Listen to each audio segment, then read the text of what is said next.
286 biarkan aku merawatnya, oke. Perkataan Rikimo membuat Amandamu terkejut dan merespons setelah beberapa saat. Setelah itu, Amandamu bertanya kepadanya dengan bodoh, bukankah kamu mengatakan bahwa anak kita bukan dibawa pergi olehmu? Ketika waktu itu dia menanyai Rikimo membantahnya. Amandamu juga pernah meragu, dan pernah curiga apakah ia telah salah menebaknya atau tidak. Namun, selain Rikimo, dia benar-benar tidak tahu siapa lagi yang akan membawa anaknya pergi.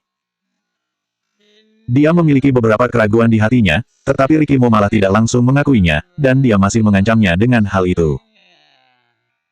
Ekspresi Rikimo masih tetap datar, matanya terlihat tegas, tentu saja aku, siapa lagi yang akan membawanya pergi selain aku. Amandamu menggigit bibirnya dengan erat dan mengeluarkan dua kata dari celah giginya, rendahan.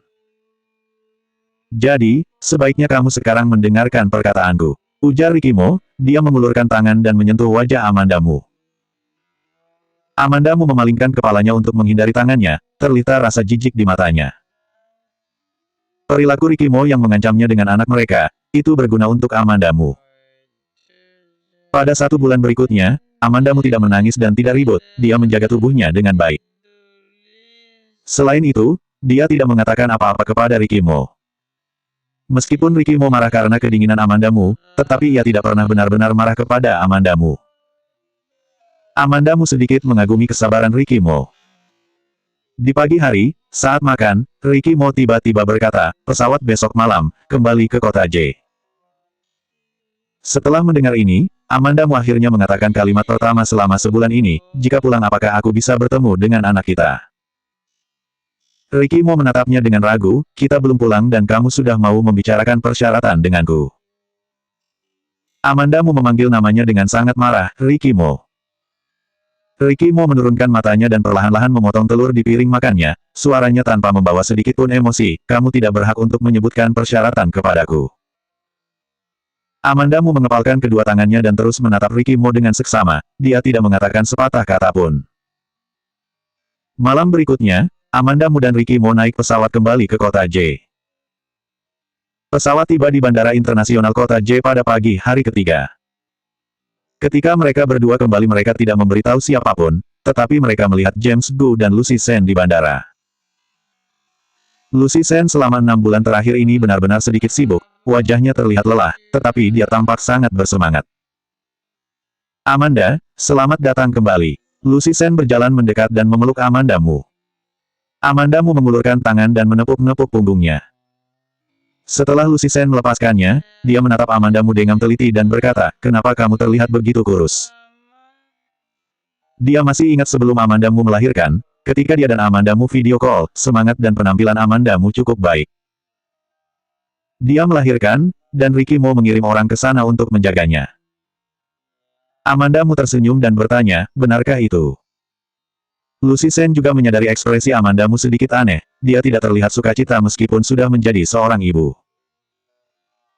Dia berpikir bahwa akhir-akhir ini, dia menelepon Amandamu dan mengatakan bahwa dia ingin video call melihat bayinya, Amandamu malah menutup-nutupinya dan mengalihkan pembicaraan.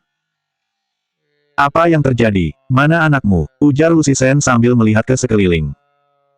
Di belakang Rikimo dan Amandamu diikuti oleh sekelompok pengawal, tetapi tidak ada sosok bayi sama sekali.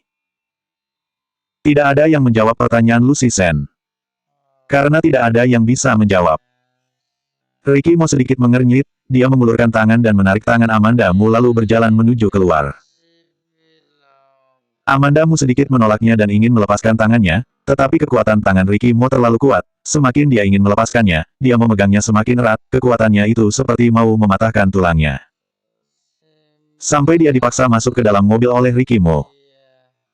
Begitu dia masuk ke dalam mobil, Amandamu berkata dengan dingin, Rikimo, kenapa kamu tidak berani memberitahu Lucy bahwa kamulah yang membawa anak kita pergi? Apakah kamu merasa bersalah? Rikimo tidak terpengaruh olehnya sedikitpun, wajahnya datar, tidak sedih dan tidak bersukacita. Jika mereka tidak duduk bersebelahan, Amandamu curiga mungkin Rikimo tidak mendengar apa yang dikatakannya. Tidak peduli apa yang dia katakan, Rikimo tidak merespons sedikitpun. Pada akhirnya, dia sudah mengatakannya sampai lelah, kemudian dia terdiam. Mobil melaju ke perumahan kelas atas di kota J. Kebanyakan orang yang mampu tinggal di sini adalah orang-orang kaya. Amandamu sekarang hanya ingin bertemu dengan anaknya, jadi dia hanya bisa menerima pengaturan Rikimo. Rikimo membawanya ke apartemen tempat dia tinggal. Furnitur di apartemen itu tidak banyak, selain barang-barang penting seperti TV sofa, bahkan meja makan pun tidak ada, di kamar suasananya sangat dingin. Duduk, Rikimo menekan Amandamu ke sofa, dia berbalik dan menuangkan segelas air untuknya. Amandamu mengambil airnya dan bertanya, kapan kamu akan membiarkanku bertemu dengan anak kita? Rikimo menatapnya untuk waktu yang lama, kemudian berkata, jika aku tidak membiarkanmu bertemu dengan anak kita seumur hidupmu, apakah kamu akan berbicara denganku seperti itu seumur hidupmu? Ya, hampir tanpa ragu, Amandamu langsung memberikan jawaban pasti. Ekspresi wajah Rikimo tiba-tiba menjadi sangat suram. Di hati Amandamu, apakah anaknya lebih penting daripadanya? Rikimo mencibir, kalau begitu kamu jangan berharap bisa bertemu dengannya. Meskipun Rikimo kadang-kadang juga bersikap baik, tetapi dia lebih sering menjadi orang yang kejam, Amandamu sama sekali tidak meragukan keaslian perkataannya. Rikimo, kamu jangan begitu, kita berbicara dengan baik, oke? Amandamu benar-benar takut, bahkan suaranya menjadi serak, aku sekarang sudah kembali, aku tidak akan melarikan diri lagi, tetapi anak kita masih kecil, dia baru berusia 1 bulan, dia seharusnya tumbuh besar di sisi ibunya, bisakah kamu membiarkanku bertemu dengannya dan membiarkanku merawatnya, oke? Berbicara sampai kalimat terakhir, suaranya mulai terisak dan matanya memerah. Amandamu merasa sangat sedih. Begitu dia memikirkan putrinya yang baru berumur 1 bulan, dan tidak tahu di mana dia dan digendong oleh siapa, dia merasa sangat sedih. Apakah mereka akan merawatnya seperti ibu kandungnya? Apakah dia akan dibenci orang karena dia terlalu suka menangis, kemudian diabaikan? Orang-orang mengatakan menjadi seorang ibu makan akan menjadi kuat. Namun, sekuat apa orang itu, maka dia juga akan selemah itu. Begitu Amandamu memikirkan hal ini, dia tidak bisa menahan diri untuk merasa sedih. Putrinya masih sangat kecil. Melihat Rikimo tidak berbicara, Amandamu mengulurkan tangan dan memegang tangannya, dia berkata dengan ekspresi memohon, oke. Matanya yang memerah dipenuhi dengan air mata, seolah-olah akan meluap dari matanya pada saat berikutnya. Rikimo hanya meliriknya, lalu berbalik untuk melihat ke tempat lain.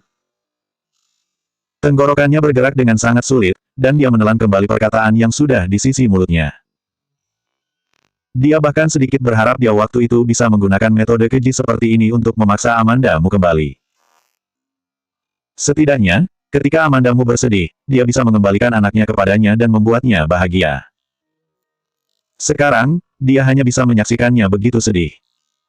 287 Apa hubungannya dengan Peter Xi? Rikimo terus diam, dan ekspresi Amandamu menjadi datar sedikit demi sedikit. Dia mengambil napas dalam-dalam, menutupi wajahnya dengan tangannya dan menyembunyikan wajahnya yang penuh dengan air mata. Rikimo mengulurkan tangannya dan memeluknya tanpa mengatakan sepatah kata pun. Amandamu meninju dan menendangnya, namun dia tidak melepaskannya. Mereka berdua baru saja kembali dari penerbangan jarak jauh, awalnya memang sudah sedikit lelah, setelah Amandamu dan Rikimo bertengkar sejenak, dia tertidur karena kelelahan. Rikimo membawanya ke kamar tidur dan meletakkannya di tempat tidur. Dia tidur di kamar ini selama setengah tahun, dan sekarang akhirnya sudah ada nyonya rumah. Rikimo memperhatikan Amandamu sebentar dari sisi tempat tidur, lalu ia bangkit dan pergi ke kamar mandi, dia mengambil handuk untuk membantunya membersihkan wajahnya. Amandamu sebelumnya menangis, masih ada bekas air mata di wajahnya, jika tidak dibersihkan, setelah bangun mungkin dia akan merasa sedih. Setelah membantu Amandamu menyeka wajahnya, ponsel Rikimo berdering. Dia bergegas mengeluarkan ponselnya untuk mematikan suaranya.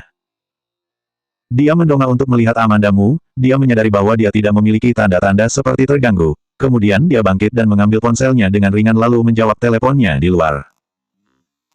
Panggilan telepon datang dari Doni. Di Sydney selama 1 bulan, Doni sibuk memeriksa masalah anak mereka, tetapi dia tidak menemukan apapun. Bagaimanapun, itu adalah bayi yang baru saja lahir, itu sangat sulit untuk ditemukan.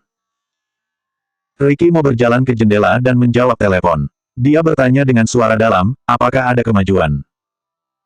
Doni berkata, ada sedikit petunjuk, tetapi aku belum yakin, untuk saat ini, itu memiliki kontak langsung dengan orang-orang keluargamu. Donnie juga tidak bisa menjelaskannya dengan jelas melalui telepon. Ricky Mo merenung sejenak dan berkata, datanglah untuk membicarakannya. Donnie datang dengan cepat. Dia masuk dan memanggilnya dengan hormat, Tuan Muda. Ricky Mo meliriknya dan memberi isyarat padanya untuk sedikit mengecilkan suaranya. Kemudian, dia memerintahkan Donnie, kamu pergi ke ruang kerja dulu. Donnie mengerti dan mengangguk, dia langsung pergi ke ruang kerja. Ricky Mo kembali ke kamar tidur untuk melihatnya sejenak, melihat Amandamu sedang tertidur nyenyak, ia menutup pintu dan pergi ke ruang kerja. Pintu kamar tertutup, Amandamu yang awalnya masih tertidur di tempat tidur, tiba-tiba membuka matanya. Sebelumnya ketika Ricky Mo menyeka wajahnya, dia sebenarnya sudah bangun, dia hanya berpura-pura tidur. Ricky Mo selalu menolak untuk membiarkannya bertemu dengan anaknya, itu sangat aneh. Meskipun Ricky Mo sangat acuh tak acuh, tetapi ketika dia baik padanya dia memang benar-benar sangat baik, jadi dia masih bersikeras tidak mengizinkannya untuk bertemu dengan anaknya, itu agak sedikit aneh. Dia bangkit dari tempat tidur dengan gerakan yang ringan dan membuka pintu kamar lalu keluar. Sebelumnya dia mendengar suara pintu ditutup dengan keras di luar, itu seharusnya suara pintu apartemen, sehingga dia bisa merasakannya di kamar tidur. Amandamu berjalan ke pintu masuk dan melirik ke sana, ternyata benar, dia melihat sepasang sepatu kulit pria seperti milik Ricky Mo. Orang yang bisa datang ke rumah untuk mencari Ricky Mo, selain James Gu, pasti Donnie. James Gu adalah orang yang agak berisik, jika dia datang dia tidak akan sediam ini. Kalau begitu, orang yang datang pasti Donnie. Amandamu melirik ke pintu ruang kerja, dan bersandar di sana dengan ringan. Pintu ruang kerja terbuat dari kayu, dan suara dia memutar pegangan pintu juga sangat kecil. Melalui celah pintu, dia melihat Ricky Mo sedang berdiri berhadapan dengan Donnie. Donnie memberi Ricky Mo sesuatu yang mirip dengan dokumen yang ada di tangannya, Tuan Muda, ini adalah status abnormal dana keluarga Mo yang diperiksa akhir-akhir ini, di dalamnya, Tuan Muda sepupu pernah mentransfer uang ke luar negeri, aku pikir itu mungkin ada hubungannya dengan menghilangnya nona muda kecil. Ricky Mo tidak mengungkapkan pendapatnya tentang hal ini, setelah terdiam beberapa saat, dia berkata, bagaimana dengan anggota keluarga Mo lainnya? Donnie menutup dokumen itu, dia menggelengkan kepalanya dan berkata, yang lainnya untuk sementara waktu belum ditemukan aliran dana yang tidak normal. Mereka berdua mulai mengatakan hal yang lain, Amandamu tidak mengerti. Dia menutup pintu, dia merasa otaknya sedikit kacau. Orang yang Donnie panggil, Tuan Muda Sepupu, dia tahu bahwa itu adalah Peter Si. Jadi, orang yang dipanggil, Nona Muda Kecil, oleh Donnie seharusnya adalah putrinya dan Ricky Mo. Ternyata benar bukan Ricky Mo yang diam-diam mengutus orang untuk membawa anaknya pergi. Tetapi apa hubungan menghilangnya putrinya dengan Peter Si? Setelah dia menyadari anaknya menghilang, reaksi pertamanya adalah pasti Ricky Mo yang mengambil anaknya, itu karena dia tidak tahu siapa lagi yang akan membawa anaknya pergi selain Ricky Mo. Jika anaknya diambil oleh orang yang diutus oleh Peter Si, lalu apa yang diinginkan Peter Si? Apakah hanya untuk melawan Ricky Mo? Jika ternyata memang Peter Si yang melakukannya, bagaimana dia akan memperlakukan putrinya? Aura dingin masuk ke anggota tubuh dan tulang Amandamu sedikit demi sedikit, dan itu langsung membuatnya bergidik. Jika Ricky Mo yang membawa anaknya pergi, setidaknya anaknya bisa dijamin aman. Tetapi jika benar Peter Si yang membawa pergi anaknya, Amandamu merasa ingin terjatuh seketika, dia mengulurkan tangannya ke dinding kemudian baru bisa berdiri dengan stabil. Dia tidak bisa membayangkan bagaimana Peter Si memperlakukan putrinya. Ketika Amandamu merasa suara orang yang berbicara di dalam mendekati pintu, Amandamu langsung terkejut dan menyadari bahwa dia masih berdiri di pintu, dia bergegas berlari kembali ke kamar tidur. Dia tidak perlu berpura-pura tidur lagi, dia memegang ponselnya dan bersandar di atas tempat tidur, dia berpura-pura sudah bangun dan memainkan ponselnya. Ketika Ricky Mo mendorong pintu dan masuk, dia melihat Amandamu duduk di tempat tidur dan sedang memainkan ponselnya. Ricky Mo duduk di samping tempat tidur, sudah bangun. Amandamu tidak mengangkat kepalanya, iya. Meskipun dia terus menatap ponselnya, tetapi sudut matanya diam-diam memperhatikan reaksi Ricky Mo. Ricky Mo sedikit mengangkat tangannya, seolah-olah mencoba menyentuh kepalanya, tetapi dia hanya mengangkatnya selama beberapa detik, kemudian menariknya kembali. Kemudian dia mendengar suara Ricky Mo yang tenang, apakah kamu lapar? Apa yang ingin kamu makan? Amanda Mu mendongak dan menatapnya, apakah kamu bisa memasak?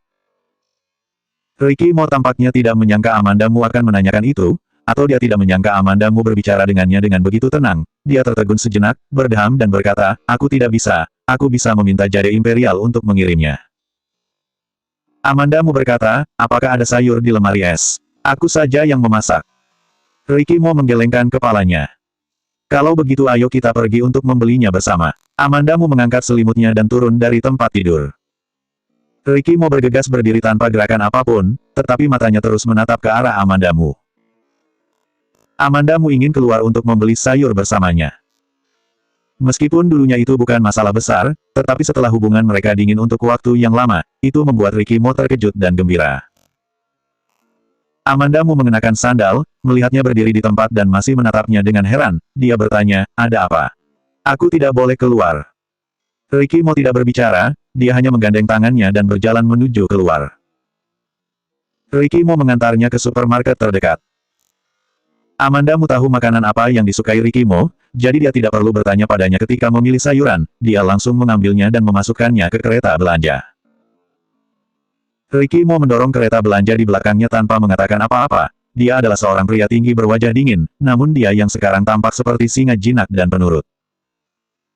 288 bukankah kamu sudah meninggal?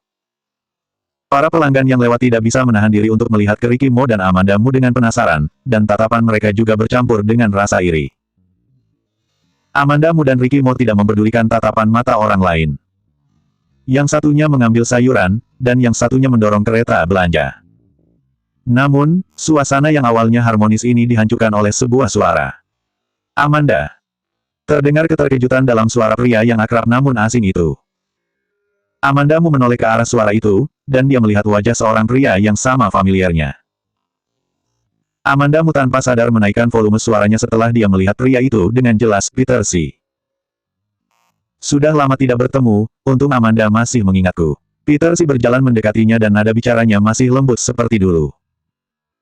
Karena Amanda Mu pernah mendengar percakapan antara Ricky Mo dan Donnie sebelumnya, ketika saat ini dia melihat Peter Si, ekspresinya juga terlihat agak tidak baik.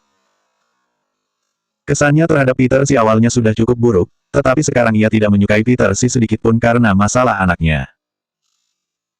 Amanda Mu hanya menyeringai, sebelum menunggunya selesai berbicara, Ricky Mo yang mendorong kereta belanja di belakangnya, melangkah maju untuk memblokirnya dan memisahkannya dengan Peter Si. Ricky juga ada di sini, kebetulan sekali, kalian membeli sayuran. Ketika Peter Si melihat Ricky Mo, senyuman di wajahnya semakin mendalam. Ricky Mo tidak mengatakan sepatah kata pun, dia menarik Amanda Mu dan pergi. Peter, ternyata kamu di sini, aku sudah lama mencarimu. Amanda Mu yang awalnya sudah mau pergi, ketika dia mendengar suara itu, dia langsung berhenti. Ketika dia menoleh, ternyata benar dia melihat Siska Mu meringkuk di samping Peter Si. Tampaknya dia merasakan tatapannya, dan Siska Mu juga menatapnya. Ketika Siska Mu melihat Amanda Mu, kedua matanya langsung melebar, Amanda Mu. Bukankah kamu sudah meninggal? Amanda Mu tersenyum, maaf sudah membuatmu kecewa. Dunia ini benar-benar sempit, begitu mereka kembali, mereka sudah bertemu dengan Peter Si dan Siska Mu. Peter Si berpura-pura memelototi Siska Mu dengan marah, apa yang kamu katakan, media-media itu suka berbicara omong kosong, kamu bukan tidak tahu akan itu. Benar juga, hal kecil seperti ini bukan apa-apa, berpura-pura mati dan melarikan diri dari kriminal bukanlah hal yang aneh, bukankah aku juga dibebaskan olehmu ketika waktu itu aku masuk penjara? Siska Mu tersenyum manis.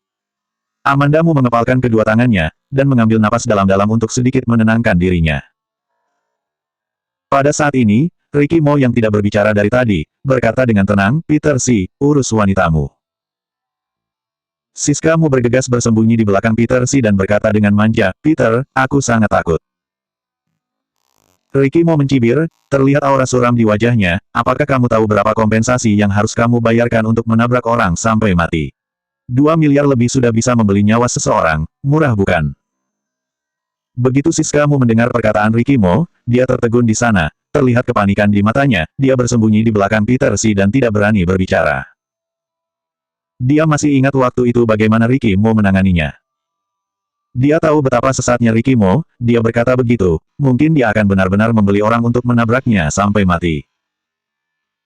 Apa yang Ricky Mo lakukan padanya sebelumnya telah mengakar dalam hatinya, itu membuatnya merasa takut ketika dia memikirkannya. Melihat Siskamu ketakutan seperti itu, Ricky Mo hanya mencibir dan menarik Amanda Mu pergi. Dalam perjalanan pulang, mereka berdua sangat diam. Amanda Mu sedang memikirkan percakapan antara Ricky Mo dan Donnie sebelumnya. Jika putrinya benar-benar dibawa pergi oleh Peter Si, dan Peter Si masih bergaul dengan Siskamu sangat membencinya. Wajah Amanda Mu tiba-tiba berubah menjadi pucat. Ricky Mo yang di samping selalu memperhatikan Amanda Mu. Dia dengan mudahnya menyadari keanehan Amanda Mu. Ricky Mo menghentikan mobil di sisi jalan dan bertanya, ada apa? Mengapa wajahmu begitu sulit dilihat? Katakan kepadaku, apakah anak kita dibawa pergi oleh Peter Si? Amanda Mu langsung menoleh, mengulurkan tangannya dan meraih sudut pakaiannya, dia meraihnya dengan sangat kuat seperti meraih harapan terakhirnya. Ricky Mo tertegun, ternyata dia sudah mendengar percakapannya dengan Donnie. Dia meraih tangan Amanda Mu dan berkata dengan tegas, bukan Peter Si. Amanda Mu menggelengkan kepalanya dan berkata, jangan bohongi aku lagi, aku ingin mendengarkan yang sebenarnya, apa yang tidak bisa aku terima sekarang. Awalnya, dia pikir Ricky Mo yang membawa anak mereka pergi. Setelah kembali ke kota J, dia menyadari bahwa segalanya tidak sesederhana itu dan dia mendengarnya menyebut Peter Si. Dia sekarang sudah bersiap untuk melakukan rencana yang terburuk, dia tidak tahan ditipu olehnya lagi. Aku tidak membohongimu, Ricky Mo menjelaskan kepadanya dengan serius, Donnie hanya baru tahu bahwa dana yang dikirim ke luar negeri adalah rekening milik Peter Si, tetapi itu tidak berarti dia yang melakukannya, dia tidak memiliki kemampuan itu. Bisa mencuri anaknya tanpa disadari oleh siapapun dari ruang operasi, itu bukan hal yang bisa dilakukan oleh Peter Si. Amanda Mu mengangguk. Dia percaya dengan perkataan Ricky Mo. Selain itu, tidak peduli seberapa hebatnya Peter Si, dia tidak akan bisa melawan Ricky Mo. Dia sangat percaya akan itu. Jadi siapa? Amanda Mu bertanya dengan pelan, jadi siapa yang mencuri anak kita? Ricky Mo tidak dapat menjawab pertanyaan ini. Sudah 1 bulan, dan dia belum mendapatkan petunjuk apapun. Namun itu sudah diperiksa sampai ke Peter Si. Dan Peter Si dapat dianggap sebagai setengah orang keluarga Mo. Ketika petunjuk menunjuk ke Peter Si, itu artinya menunjuk ke keluarga Mo. Dalam 6 bulan terakhir, ia membuat tindakan besar untuk mengetahui masalah ibunya waktu itu. Ketika dia memeriksanya, ada seseorang diam-diam menghalanginya. Jika hal ini juga dilakukan oleh keluarga Mo, itu pasti ada hubungannya dengan masalah ibunya waktu itu. Apakah mereka sedang memperingatkannya atau ingin mengancamnya, sekarang itu masih belum jelas. Amanda Mu bukan orang bodoh, segera dia memikirkan hal yang sama dengannya. Amanda Mu menatap wajah Ricky Mo yang terdiam, beberapa waktu kemudian dia berkata dengan tenang, apakah itu ada hubungannya dengan keluarga Mo? Masalah ibu Ricky Mo waktu itu ada hubungannya dengan keluarga Mo. Hal kakek terjatuh dari tangga 6 bulan yang lalu juga berhubungan dengan keluarga Mo, dan dia difitnah sebagai orang yang mendorong kakek Mo terjatuh dari tangga, itu juga berhubungan dengan keluarga Mo. Amanda Mu bertanya dengan tidak mempercayainya, apa yang sebenarnya ingin mereka lakukan? Tidak peduli apa yang ingin mereka lakukan, aku tidak akan membiarkan mereka berhasil. Aku akan merebut anak kita kembali. Ricky Mo menatapnya dengan tatapan yang sangat tegas. Amanda Mu melonggarkan sudut bajunya, itu bukan urusanmu sendiri, dia juga anakku. Mereka berdua kembali ke apartemen, Amanda Mu tidak memiliki niat untuk memasak, akhirnya mereka berdua meminta orang mengirim makanan dari Jade Imperial. Tetapi mereka tidak makan banyak. Setelah mereka makan hari sudah sore. Barang yang dibawa Amanda Mu tidak banyak, dia merapikannya sebentar lalu memanggil Ricky Mo. Ricky Mo melihat koper yang sudah ia rapikan dan ekspresi wajahnya menjadi suram, apa yang ingin kamu lakukan? 289 dikelilingi oleh media. Amanda Mu menggigit bibirnya, ia mengambil napas dalam-dalam dan berkata, kita sementara lebih baik tinggal terpisah. Ricky Mo sedikit menyipitkan matanya, tatapan matanya agak sedikit berbahaya, apa maksudmu?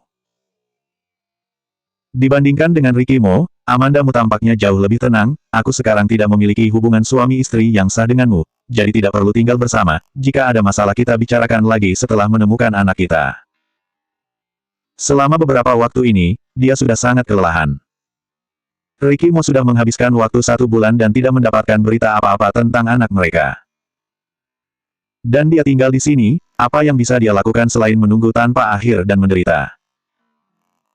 Dan masalah antara dia dan Ricky Mo, dia tidak punya energi ekstra untuk menghadapinya sebelum dia menemukan anaknya. Ricky Mo sangat keras kepala, kita bisa memiliki hubungan suami istri yang sah kapan saja. Dalam hal ini, Amanda Mu juga tidak berkompromi, kamu biarkan aku pergi. Kalau tidak, seperti sebelumnya, kamu menyuruh para pengawal untuk mengawasiku. Dia adalah seorang ibu yang tidak bisa melindungi anaknya sendiri dengan baik. Setiap kali terjadi sesuatu, dia hanya berada dalam kondisi pasif. Dia tidak ingin seperti itu lagi. Perkataannya tampaknya membuat Ricky Mo kesal. Wajahnya tiba-tiba menjadi suram dalam sekejap, Amanda Mu merasa terkejut. Apakah Ricky Mo akan setuju untuk berpisah? Namun, pada saat ini Ricky Mo berkata, oke. Amanda Mu sedikit terkejut, dia tidak menyangka Ricky Mo benar-benar menyetujuinya. Namun segera, kalimat berikutnya membuat Amanda Mu terkejut lagi. Ricky Mo lanjut berkata, tetapi aku punya syarat. Syarat apa? Amanda Mu menatapnya dengan ekspresi berwaspada. Mata Ricky Mo tampak memancarkan senyuman, bibir tipisnya terangkat dengan ringan, dan berkata sepatah kata demi sepatah kata, pergi buat surat nikah. Mata Amanda Mu melebar, apa? Dia hampir curiga apakah dia salah mendengarnya atau tidak. Apakah dia yang mengatakannya kurang jelas, atau pemahamannya yang bermasalah? Amanda Mu merasa canggung, kamu katakan sekali lagi. Ricky Mo tentu saja tidak mengatakannya lagi, dia berkata, jika tidak menikah, bagaimana kita bisa mendaftarkan anak kita masuk ke dalam kartu keluarga? Amanda Mu tertegun. Amanda Mu tidak pernah menyangka, bahwa dia akan menggunakan alasan ini untuk membuat surat nikah dengan Ricky Mo. Pada hari itu juga mereka berdua membuat surat nikah, dan mereka pergi mendaftarkan anak mereka ke dalam kartu keluarga. Di kartu keluarga tertulis nama mereka bertiga. Kepala keluarga Ricky Mo. Istrinya, Amanda Mu. Putrinya Joanna Mo. Ricky Mo melihat dia menatap kartu keluarga sambil melamun, dia berkata, aku sudah lama memikirkan nama ini, itu dapat digunakan oleh anak laki-laki maupun perempuan. Amanda Mu mengulurkan tangannya dan membelai nama, Joanna Mo, dengan lembut. Putri yang baru hanya ditemuinya sekali, bernama Joanna Mo. Dia sepertinya teringat akan sesuatu, dan tiba-tiba mendongak untuk melihat Ricky Mo. Dia menyadari Ricky Mo sama sepertinya, menatap nama, Joanna Mo, di kartu keluarga sambil melamun. Amanda Mu berkata, ketika dia lahir, dia sangat cantik, mirip sepertimu. Dia pernah melihat Joanna Mo, meskipun hanya sekali. Tetapi Ricky Mo bergegas pergi ke sana dengan jarak yang begitu jauh, namun dia tidak melihatnya sedikitpun.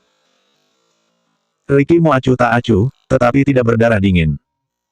Anak mereka menghilang, ia seharusnya juga merasa sangat sedih. Ketika Ricky Mo mendengar perkataannya, dia mendongak dan menatapnya, setelah beberapa saat, dia sedikit mengangguk dan berkata dengan suara sedikit serak, iya. Amanda Mu pindah pada hari yang sama. Rumah yang disewanya agak jauh dari perumahan kelas atas tempat Ricky Mo tinggal. Tetapi di sana bersih dan lingkungannya cukup baik. Pada malam hari, dia dan Lucy Sen janjian untuk makan bersama. Mengenai masalah anaknya, Lucy Sen belum tahu. Amanda Mu berpikir sejenak, dia merasa Lucy Sen akan mengetahuinya cepat atau lambat, jadi dia memberitahunya. Menghilang. Setelah Lucy Sen mendengar perkataannya, reaksinya sehebat yang dia bayangkan, sial, apakah mereka adalah orang gila? Mereka tidak lebih baik daripada binatang buas, untuk apa mereka mencuri anak yang masih begitu kecil?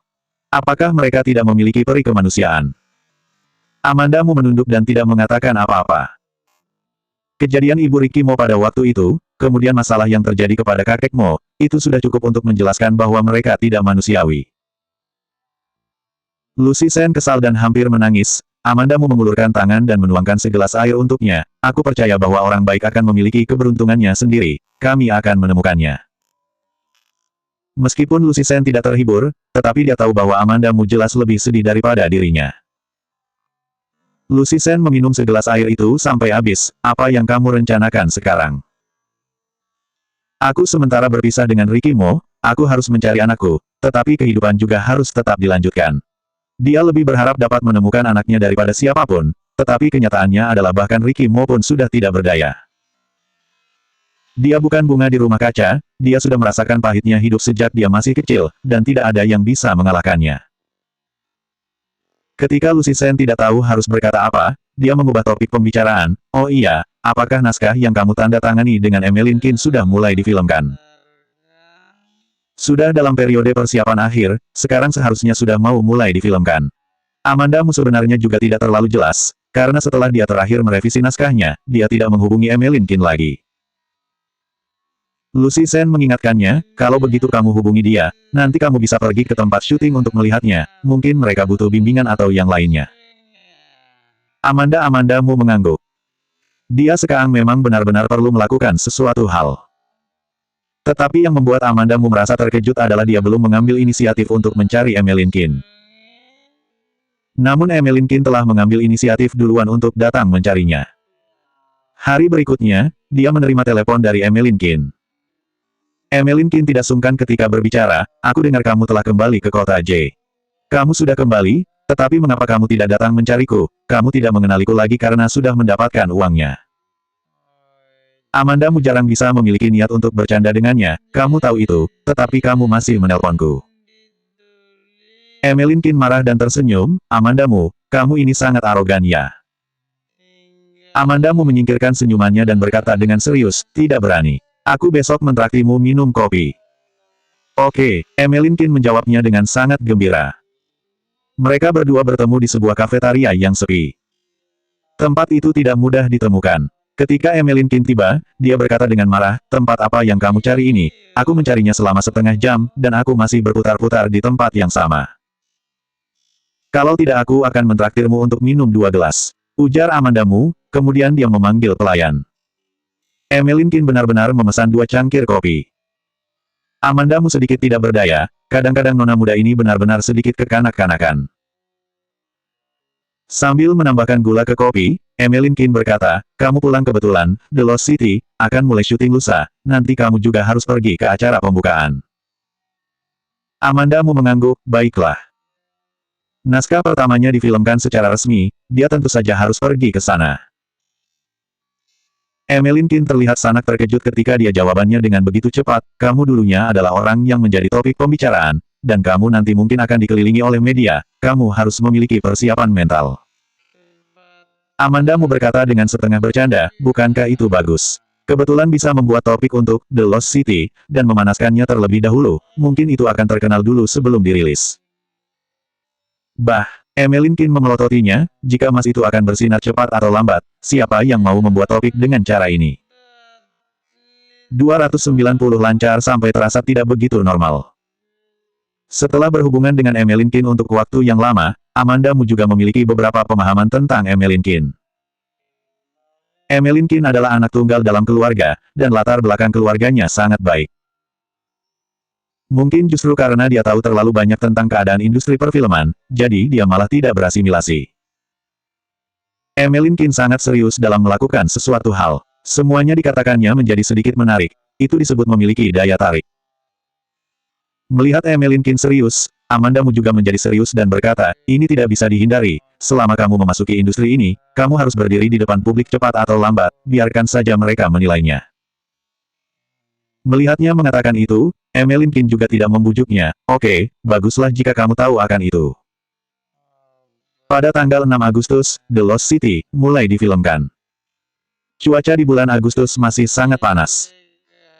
Untuk memudahkan gerakan, Amanda Mu tidak mengenakan rok, tetapi ia mengenakan kemeja yang sangat sederhana dan celana panjang hitam. Dia cantik, karena dia memang sudah cantik, jadi pakaian hitam dan putih yang simpel juga bisa terlihat bagus dikenakan olehnya. Dia dan Emeline Kin telah sepakat untuk bertemu di kota, kemudian pergi ke lokasi syuting bersama. Melihat pakaiannya yang polos, Emeline Kin menggelengkan kepalanya dan berkata, meskipun kamu sekarang bukan nyonya muda keluargamu, tetapi kamu tidak perlu terlihat begitu kasihan bukan, kamu ini keluar tanpa makeup. Bisakah kamu menghargai kru kami? Aku makeup ingan, Amanda Mu menjelaskannya sambil membuka pintu lalu duduk. Dia sudah makeup, tetapi sangat ringan dan sederhana. Dia hanya menggambar alis dan mengoleskan lipstik. Tidak meskipun kamu sudah mau mengalahkan pemeran utama wanita kita. Emeline Kin terus menggodanya. Amanda Mu tersenyum tipis, dan tidak mengatakan apa-apa. Acara pembukaan diadakan di tempat syuting pertama, itu di gedung sekolah menengah yang di kota tua yang sudah tidak digunakan. Dari kota ke sana membutuhkan waktu sekitar 1 jaman. Sebagai produser, Emeline Kin adalah orang yang paling memiliki wewenang dalam kru. Oleh karena itu, pada saat Emeline Kin tiba, kru pada dasarnya telah lengkap semua. Pemeran utama wanita adalah siswa yang dipilih dari sekolah film. Pemeran utama pria dengar-dengar sedikit terkenal, Emeline Kin juga hanya menyebutkannya dengan Amanda Mu sekali, tetapi Amanda Mu tidak tahu siapa dia.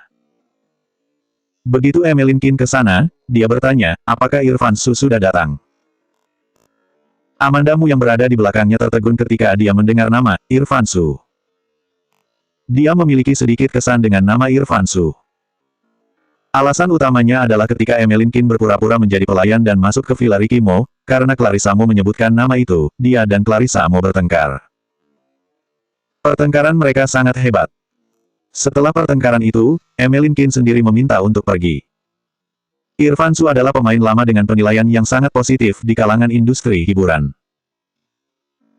Karya-karyanya yang terkenal tidak banyak, tetapi semuanya memiliki penilaian yang sangat baik. Ia pernah bekerja sama dengan banyak sutradara terkenal, dan dia adalah aktor terdepan di dalam negeri. Jadi, nilainya otomatis tidak murah. Hari ini adalah hari pertama syuting, The Lost City. Begitu Emeline Kin datang ia langsung menanyakan Irfan Su. Itu membuat Amanda Mu heran. Bukankah dia mengatakan membuat drama online? Drama online hanya mengandalkan klik, jadi biasanya bukan produksi besar. Drama online akan mengundang aktor lini kedua dan ketiga, atau langsung mengundang pendatang baru. Dan upah untuk Irfan Su. Amanda Mu menarik Emeline Kin dan bertanya, pemeran utama pria yang kamu cari itu Irfan Su. Ya, setelah Emeline Kin selesai mengatakannya, wajahnya terlihat sedikit canggung, dia melihat ke sekeliling, dia menarik Amanda Mu ke sudut dan berkata, waktu itu masalah aku bertengkar dengan Clarissa Mo, kamu jangan memberitahu Irfan Su. Amanda Mu tertegun sejenak, oke. Nona Emeline. Ada apa? Amanda Mu masih ingin bertanya sesuatu kepada Emeline Kin, lalu dia dipanggil orang. Amanda Mu sekarang benar-benar penasaran, berapa banyak investasi yang diinvestasikan Emeline Kin di The Lost City.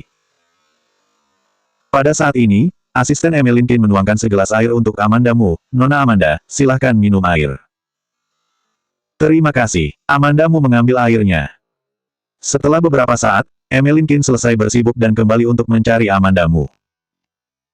Cuacanya terlalu panas. Emeline Kin minum air lalu berbalik dan berkata kepada Amanda Mu, tetapi itu harus diselesaikan sebelum musim dingin, jadi itu dapat disiarkan ketika liburan musim dingin. Amanda Mu berpikir sejenak dan bertanya, berapa banyak investasi yang kamu masukkan dan berapa perkiraan dananya? Emeline Kin tidak menyembunyikannya, dia langsung berkata, 100 miliar. 100 miliar. Amanda Mu terkejut dengan angka ini. 100 miliar sudah merupakan biaya besar untuk sebuah drama online. Jika 100 miliar tidak cukup, aku masih bisa berinvestasi, kemudian meningkatnya. Nada bicara Emeline Kin sangat santai. Amanda Mu merapikan rambut di dahinya dan bertanya dengan ringan, apakah kamu tidak takut tidak bisa mendapat keuntungan? Emeline Kin tampaknya berpikir sejenak, lalu berkata, memangnya kenapa jika tidak mendapatkan keuntungan? Paling-paling aku tidak akan bekerja sama denganmu lagi. Setelah selesai mengatakannya, dia mengulurkan tangan dan menepuk-nepuk pundak Amanda Mu, hanya bercanda, sekarang belum difilmkan, jangan pedulikan dulu bisa untung atau tidak.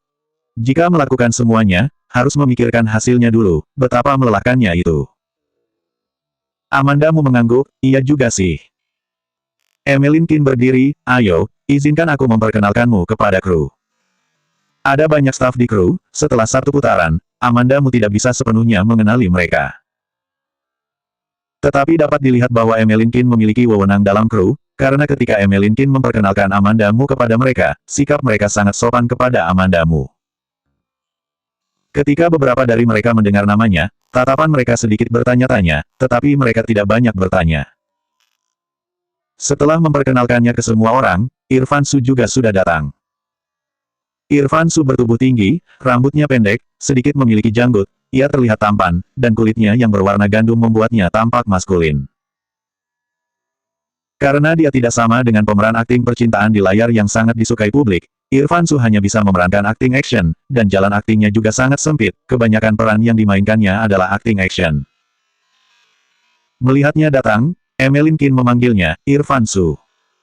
Ada apa? Irfan Su berjalan datang, dan melirik ke Emeline Qin. Emeline Qin meletakkan tangannya di bahu Amanda Mu, perkenalkan, dia adalah Amanda Mu, penulis skenario dari The Lost City. Irfan Su melihat ke arah Amanda Mu, keterkejutan melintas di matanya sekilas, tetapi dia segera mengalihkan matanya dengan sangat sopan, halo, Nona Amanda. Amanda Mu tersenyum, halo, aku dulu pernah melihat filmmu. Irfan Su adalah protagonis, jadi dia lebih sibuk. Setelah mengatakan beberapa kata dengan mereka, dia langsung dipanggil sutradara. Acara pembukaan lebih lancar daripada yang dibayangkan. Lancar sampai Amanda Mu pulang ke rumah tanpa dikepung oleh media. Lancar sampai terasa tidak begitu normal. Amanda Mu berpikir sejenak lalu menelpon Ricky Mo. Orang di sisi lain telepon tampaknya memang sedang menunggu teleponnya, dia langsung mengangkat teleponnya setelah ponselnya berdering. Amanda Mu. Selanjutnya 291 jangan gegabah Amanda Mu.